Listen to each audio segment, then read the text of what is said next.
తనకు పిల్లలు పుడతారని తెలియడంతో షాడోతో కలిసిన విషయం అన్వితకు గుర్తొచ్చింది.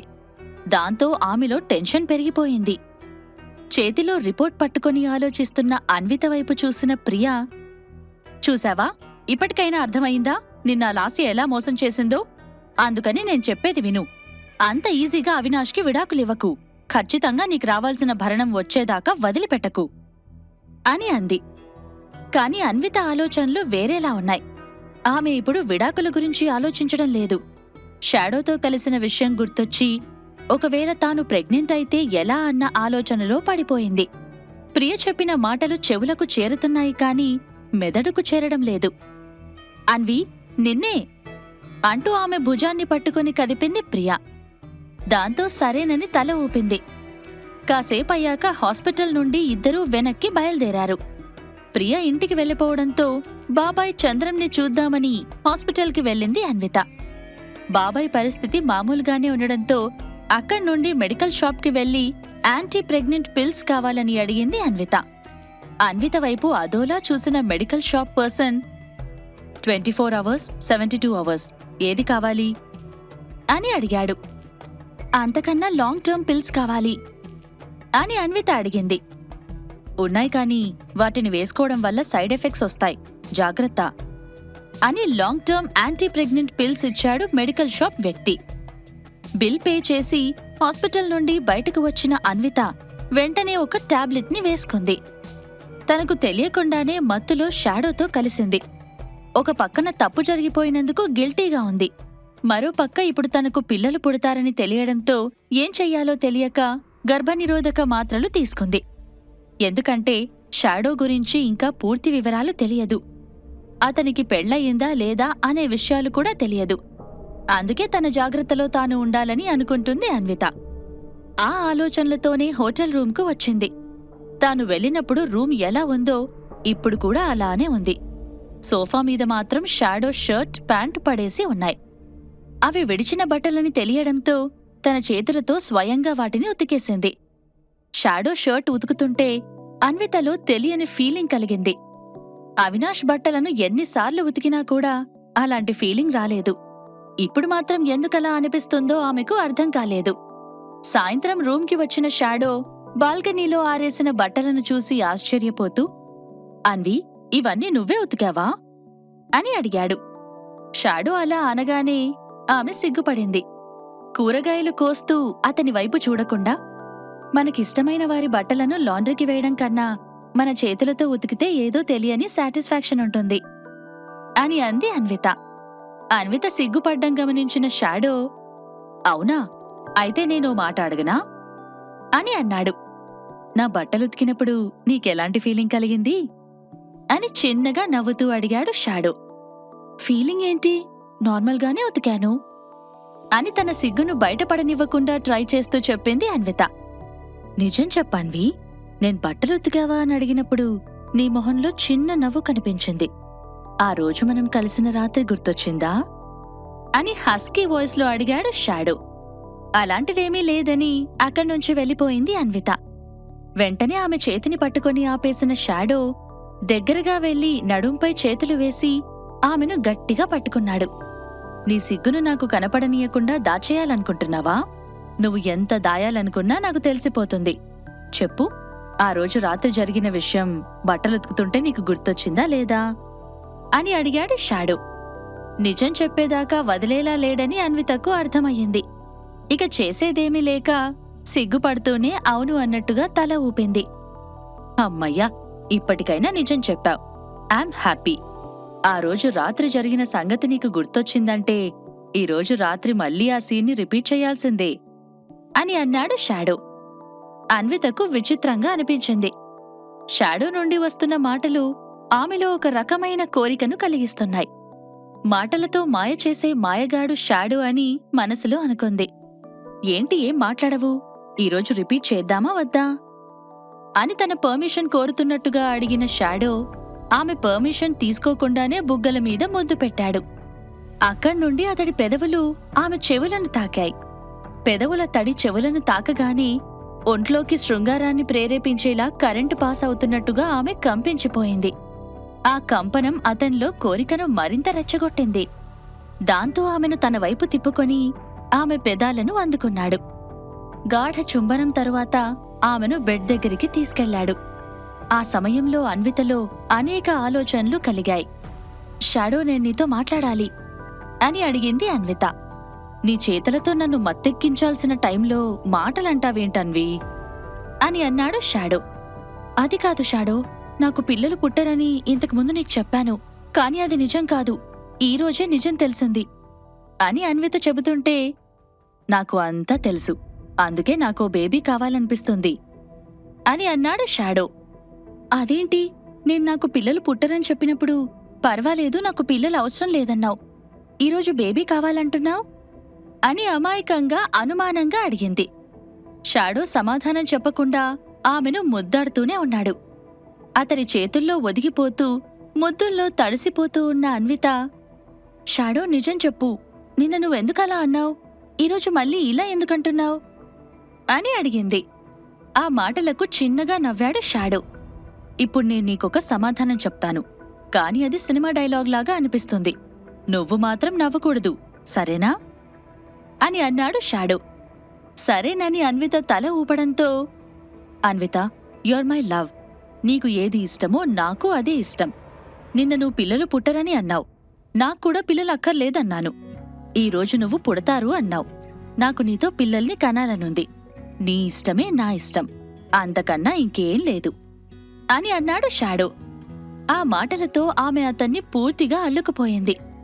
అప్పటి వరకు షాడో తనలో కలిగించిన కోరికలు ఇప్పుడు అతని మాటలతో పీక్స్కి వెళ్లాయి. అతనిలో ఆమె పూర్తిగా కలిసిపోయింది. ఆ తర్వాత వాళ్ళు టైం చూసుకోలేదు. తెల్లారిన తర్వాత కళ్ళు తెరిచిన అన్వితకు అక్కడ షాడో కనిపించలేదు. రూంలో అటూ ఇటూ చూసేసరికి తన మొబైల్కి మెసేజ్ వచ్చినట్టు నోటిఫికేషన్ రింగ్ టోన్ వినిపించింది. మెసేజ్ ఓపెన్ చేసి చూసేసరికి, టైంకి సరిగ్గా తిను, జాగ్రత్త అని షాడో నుండి మెసేజ్ వచ్చింది. దాని తర్వాత మరో మెసేజ్ కూడా ఉంది. యాంటీ ప్రెగ్నెంట్ పిల్స్ని డస్ట్బిన్లో పడేసేయ్ అని అందులో ఉంది. అప్పుడు అన్వితకు గుర్తొచ్చింది, పిల్స్ని టేబుల్ మీదే వదిలేశానని. తన నిర్లక్ష్యానికి నిందించుకుంటూ మెసేజ్కి ఎలాంటి రిప్లై ఇవ్వలేదు. మధ్యాహ్నం అవ్వగానే ప్రియా కాల్ చేసింది. ఏ అన్విత, ఈరోజు ఆఫ్టర్నూన్ ఫ్రీగా ఉంటావా, పార్టీకి వెళ్దాం అని అడిగింది. ప్రియకు చాలా మంది ఫ్రెండ్స్ ఉన్నారు. రెగ్యులర్గా ఎవరో ఒకరు పార్టీలు ఇస్తూనే ఉంటారు. అయితే ఇలాంటి పార్టీలు అన్వితకు నచ్చవు. అందుకే పార్టీకి రానని చెప్పింది, కాని ప్రియా వినలేదు.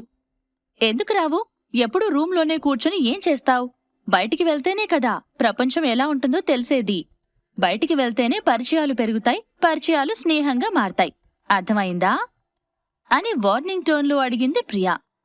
అది కాదు ప్రియా, ఇప్పుడు నేను కొంచెం ప్రశాంతంగా ఉండాలి అనుకుంటున్నాను అని అన్విత చెప్తుండగా, నాకవన్నీ చెప్పొద్దు, నువ్వు మధ్యాహ్నం బిజీగా ఉంటానంటే పార్టీకి రానవసరం లేదు, కాని ఖాళీగా ఉండి పార్టీకి రానంటే మాత్రం కుదరదు అని వాదించింది ప్రియా. ప్రియ ఏదైనా పట్టుపడితే తన పంతం నెగ్గించుకునేదాకా వదలదు.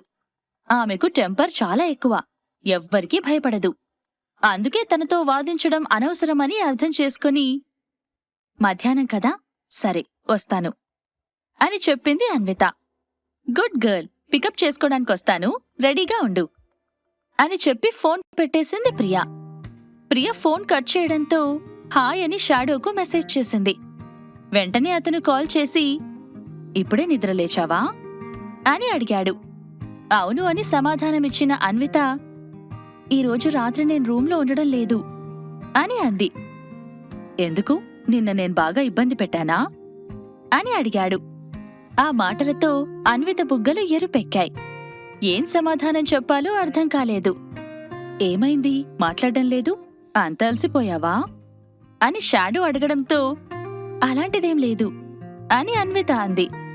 లేదా, అయితే ఈరోజు నిన్ను అలసిపోయేలా చేస్తాను అని చిలిపిగా అన్నాడు షాడో. అయ్యో అలా కాదు, ఈరోజు ఆఫ్టర్నూన్ పార్టీ ఉందని ఫ్రెండ్ పిలిచింది, మేబీ ఈరోజు నైట్ అక్కడే ఉండొచ్చు, అందుకే అని అన్విత చెప్పగానే, ఎవరా ఫ్రెండ్ అని క్యాజువల్గా అడిగాడు షాడో. ప్రియా, చిన్నప్పటి నుండి మేమిద్దరం క్లోజ్ ఫ్రెండ్స్, తనే రమ్మంది. నువ్వు ఈరోజు రాత్రి ఏదైనా రెస్టారెంట్లో భోజనం చేయి, లేదంటే రూమ్కి వచ్చిన తర్వాత సొంతంగా వండుకోవాల్సొస్తుంది అని చెప్పింది అన్విత. సరేలే, ఈరోజు నాకు కూడా పనుంది, బయటెక్కడైనా తింటాను అని కాల్ కట్ చేశాడు షాడో. అన్వితను పికప్ చేసుకోవడానికి మధ్యాహ్నం 1 గంట ప్రాంతంలో హోటల్ రూమ్కి వచ్చింది ప్రియా. అన్విత డోర్ ఓపెన్ చేయగానే సెంటు పరిమళం ప్రియ ముక్కును తాకింది. సెంటు సువాసన బాగుండడంతో ముక్కుతో పీల్చుకుంటూ ఉంది. అది చూసిన అన్విత ఆశ్చర్యపోయింది. ఏంటి, వచ్చి రాగానే వాసన చూస్తున్నావ్ అని అంది. నీ షాడో మొగుడున్నాడు కదా, వాడి గురించి తెలుసుకుందామని ట్రై చేస్తున్నాను. ఈ సెంటు నువ్వు వాడవని నాకు తెలుసు. మరి నీ రూంలో వచ్చిందంటే నీ షాడో మొగుడు వాడుంటాడు కదా, అతనెలాంటివాడో సెంటు వాసన ద్వారా గెస్ చేస్తున్నా అని ముక్కుతో వాసన పీల్చుతూ ఉంది ప్రియా. అబ్బా, నీ దగ్గర ఆ టాలెంట్ కూడా ఉందా? ఇంతకీ షాడో ఎలాంటివాడు అని ఆసక్తిగా అడిగింది అన్విత. సెంటు పరిమళం బావుంది కాబట్టి మంచివాడే అనిపిస్తుంది, నువ్వు పెళ్లి చేసుకోవచ్చు అని భరోసా ఇచ్చింది ప్రియా. కేవలం సెంటు వాసనతో ఒక వ్యక్తి లక్షణాలను చెప్పొచ్చా? నేను నమ్మను అని అన్విత అనడంతో, నువ్వు నమ్మవని నాకు తెలుసు, కానీ ఇది నిజం. ఒక వ్యక్తి వాడే వస్తువులను బట్టి అతనెలాంటివాడో తెలుసుకునే అవకాశం ఉంది. సరే, అది పక్కన పెట్టు, నువ్వు తొందరగా రెడీ అయి వస్తే పార్టీకి వెళ్ళిపోదాం అని ప్రియా అంది. నేను రెడీ అయ్యాను, మళ్ళీ రెడీ అవ్వమంటావా ఏంటి అని ఆశ్చర్యపోతూ అడిగింది అన్విత. ఒసై ముద్దు, మనం వెళ్తున్న పార్టీకి ఈ సిటీలోని వెల్దీ పర్సన్స్ అందరూ వస్తారు. యంగ్ అండ్ టాలెంటెడ్ పీపుల్కి ఈ పార్టీ నుండి ఇన్విటేషన్ వెళ్ళింది. సో మనం ఇలా మామూలుగా రెడీ అయితే బావుండదు అని చెప్పి అన్వితను 10 నిమిషాల్లో రెడీ చేసేసింది ప్రియా. పూర్తిగా రెడీ అయిన తర్వాత అద్దంలో తనను తాను చూసుకుని షాక్ అయిపోయింది అన్విత. అంతకుముందు సాధారణ అమ్మాయిలా ఉన్న అన్విత ఇప్పుడు ట్రెండీ గెటప్తో పూర్తిగా డిఫరెంట్ లుక్లో కనిపిస్తోంది.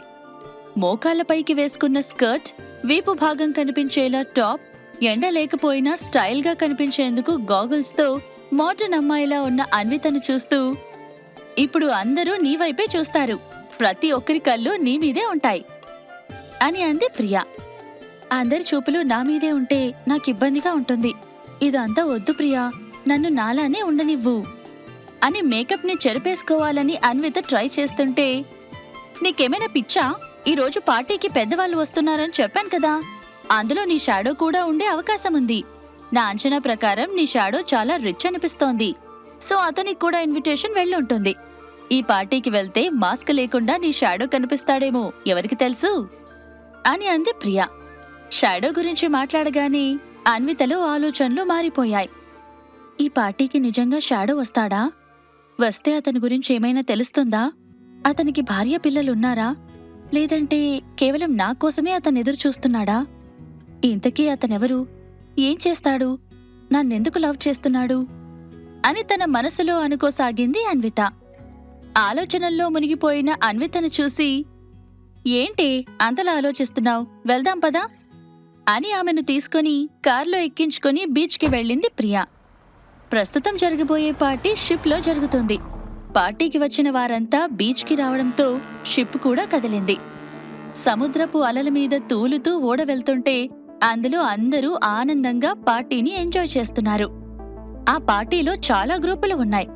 2-3 కలిసి ఒక గ్రూపుగా ఏర్పడి తమలో తాము మాట్లాడుకుంటున్నారు.